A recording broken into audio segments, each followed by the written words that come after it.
everyone. So I just got back from the Edinburgh Fringe Festival. It was my first time going up there and I had an amazing time. There's going to be quite a few videos of that coming up on the channel, so I'll make a playlist and link it down below if you want to see all of my Edinburgh Fringe related videos. But yes, this is my first time going and I feel like I did a good amount of research before going, so I had an idea of what I was getting myself into, but still there were definitely things that I learnt about while there that I didn't know beforehand. So I thought it might be quite helpful to share some tips and tricks and advice with you if you're going up to the Edinburgh Fringe Festival this year or if you're planning it for future years. The first thing that I want to talk about is organisation. I made a crap spreadsheet before going, but I wanted to have a very clear visual document of the shows that I wanted to try and fit in and like when I was traveling to and from Edinburgh, so I had it all kind of visually mapped out in front of me. I was also using the Fringe app, which was very helpful in terms of bookmarking shows while I was there.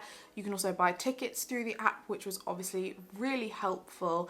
But with the Fringe app, it doesn't give you a clear look at everything that you are doing in that day. And also with my own spreadsheet, I could put in the kind of rough times that the shows should be finishing, so I could really quickly see how big a gap I had between shows.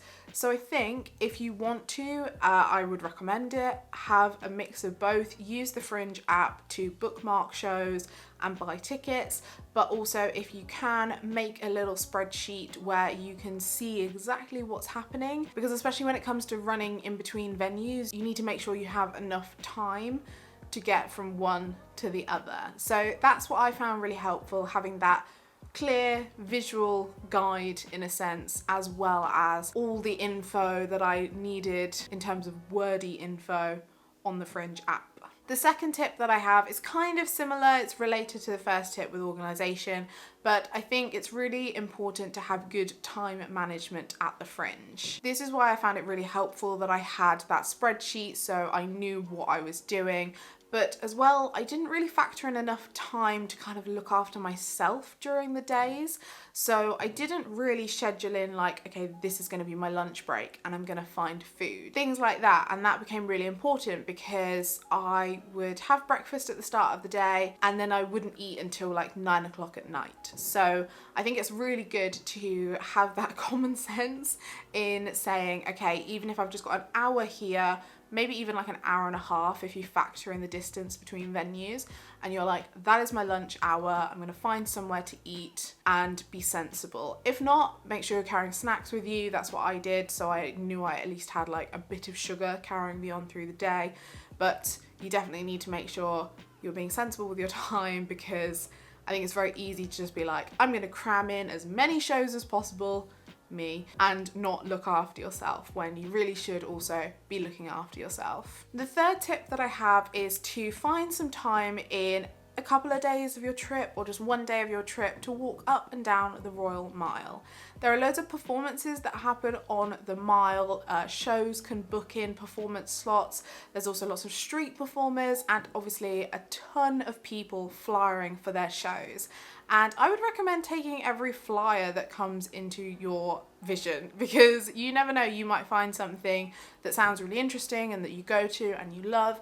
But also I think it's just kind of nice to take those flyers, because it can be really disheartening for those flyering to have no's constantly. It's no bother for you to take the flyer, so you may as well. And as well, it's really exciting. It's kind of like, in my opinion, the heart of the Fringe. It's busy, it's packed, don't get me wrong, it's a bit chaotic, but if you try and stick to sort of the sides of the Mile, as I say, just walk up and down, soak it in and fully experience it. My fourth tip that I have is to do with getting around the city.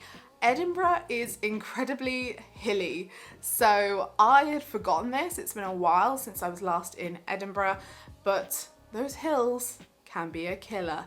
And I was using Google Maps a lot of the time. I found that it was working for me pretty well, but sometimes it's not very clear where you're on one level of the city or on like the lower level of the city.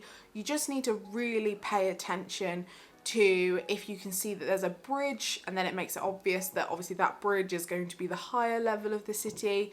I got caught out quite a few times where I would think, oh, I need to go down this street and then around, and then I realized, oh no, I needed to be up there still. So sometimes you might think, oh, that'll be a shortcut, I'll do that, and it's not. So just be aware of that. Be really, really aware when looking at Google Maps that you're getting the right directions.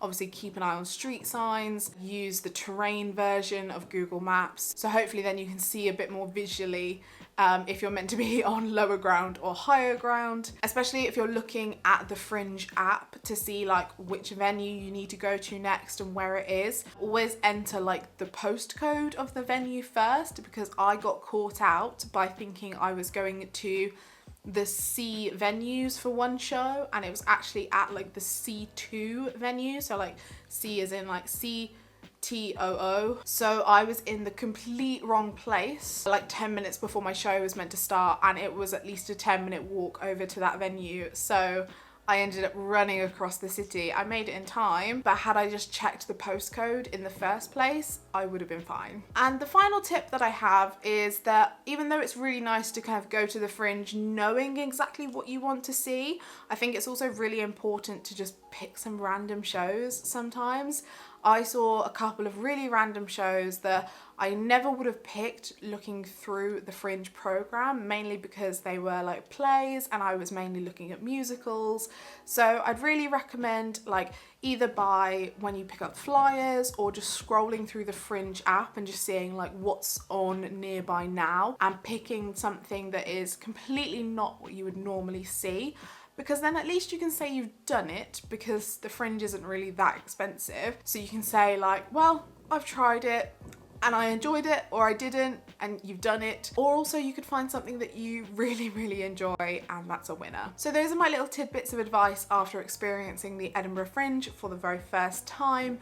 If you have more tips that you'd like to share, do leave a comment down below, as I'm sure anyone coming to this video for advice will really appreciate that. If you've been at the Edinburgh Fringe this year, I'd love to know what you've been seeing and like how your experience was. As I mentioned, I'll be posting quite a lot of Edinburgh Fringe videos, so make sure you check the description box for lots of links to those videos. If you've enjoyed this video, please do give it a thumbs up and subscribe to my channel if you'd like to see more of me in the future. I make a lot of theatre content, so if you enjoy theatre, hopefully you'll want to stick around. I hope you're all doing really well, and I will see you in my next video. Bye!